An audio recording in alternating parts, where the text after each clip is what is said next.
All right. So we'll go through them kind of quickly because I'm hungry now. So, okay. So here we go. Global music market was worth $26 billion in 2021. So what Ari was saying is that now it's more profitable, not more profitable, but it's more profitable now to be a songwriter than it was any time during the height of the music, the CD era, and even the record era. What they didn't give the artists when went all to Joe Rogan. He pulled up an air to a special episode of Fear Factory. Yeah, I mean, a good amount of that did. I mean, what was it, 200 million or something, 100 million? So even 100 million. So they paid out 130 million dollars to artists, but made 26 billion dollars. It's kind of rough. That's kind of rough. And so the bigger point is here is that it's getting to a point where you're going to make more money as a writer off of a song than you will actually as the artist, because most of the money is going to these music companies. And it pisses me off because you hear people get 1 million streams on Spotify and what they get like a couple $1,000. That's kind of screwed up, right? And plus, if you think about, if you cut out the booklets, CDs, shipping, and handling, you can make that much money every year. So it's not a surprise. It's just basic statistics. No, it's not a surprise. But for a long time, since the early 2000s, since Napster, the music industry had tanked, right? Like the CDs weren't selling anymore. But in fact, see, let's go through this actually. So this actually kind of goes over it. Global music review revenues grew at the fastest rate in more than 2 decades last year, with the help from artists like BTS, Taylor Swift, and Adele. Revenues surged by 18.5% to $25.9 billion or 19.5 billion euros in 2021, the highest level since records began in the 1990s. The growth was driven by streaming, with 523 million paid subscribers, up from 443 million in 2020. I guess all those people who were shutting down their Spotify account, it didn't matter, did it? Because of Bo Rogan, or what's his name, Ro Jogan.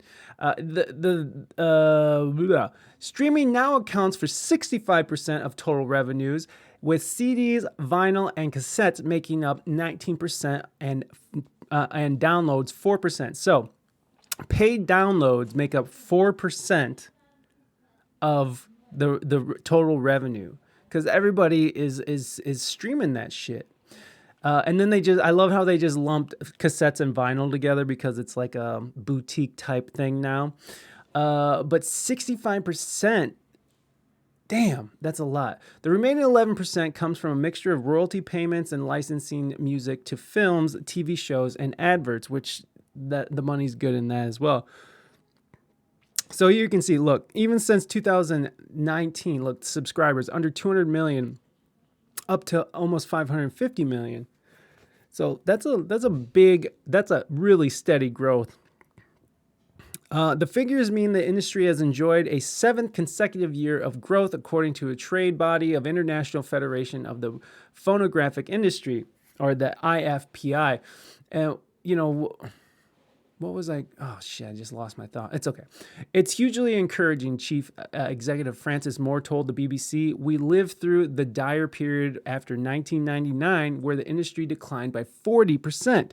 We didn't envisage. What the fuck? We'd be in the situation this year, where we report on 60 or 70 countries, and every single one is in growth." Although streaming is the engine of the industry's recovery, revenues were up in every format except digital downloads, which, who was it? What's the Apple guy? What's his name? Steve Jobs. That was his big idea, right? And it was a good idea, and it did sort of help at the beginning when when everyone is scrambling to figure out how they're going to make money again through the music industry. And then you got these huge investment firms like BlackRock, who are investing in all these old titles. We've been going over that. you know. So it's become an entire industry again, where you have investment firms actually coming in and buying up music catalogs and stuff. So that it's crazy that it's become so over bloated again, but they found a way to cut out, like Sama was saying, if you cut out the music, the CD, the booklets, and you just make it direct to the people, and you pay your artists like such a low percentage, of course you're gonna make a ton of money on that. And of course, that is not the artists who are actually making this money.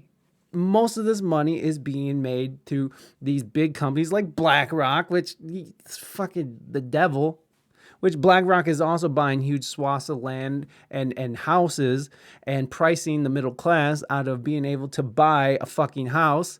BlackRock. So it's become predatory again. I mean, it's always been a predatory business, but now more than ever, they're making more money than ever, and they figured out a way to get their Weasley little hands on it. And you know, artists are like, oh well, you know, there's no more gatekeepers, so you never know if you could pop. You know, you could just put out a song on Spotify, maybe it'll go viral, or put it on TikTok and people will use it.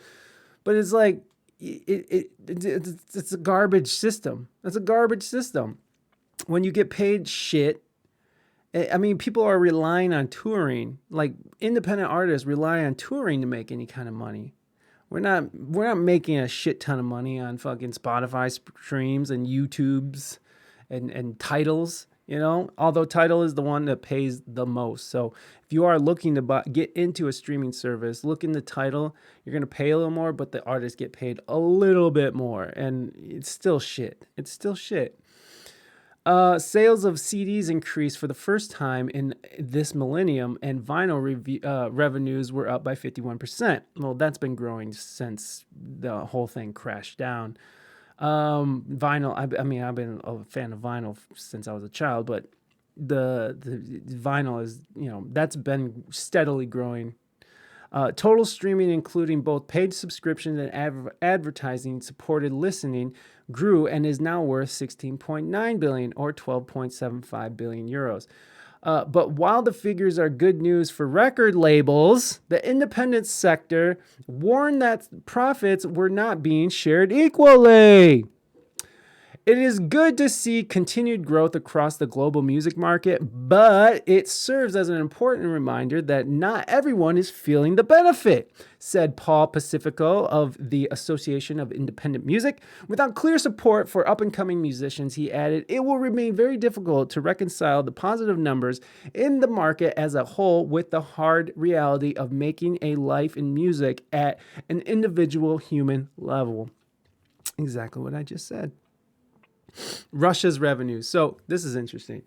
Russia, all the record labels represented by the IFPI have suspended operations in Russia, the fifth biggest market in Europe since the invasion began last month.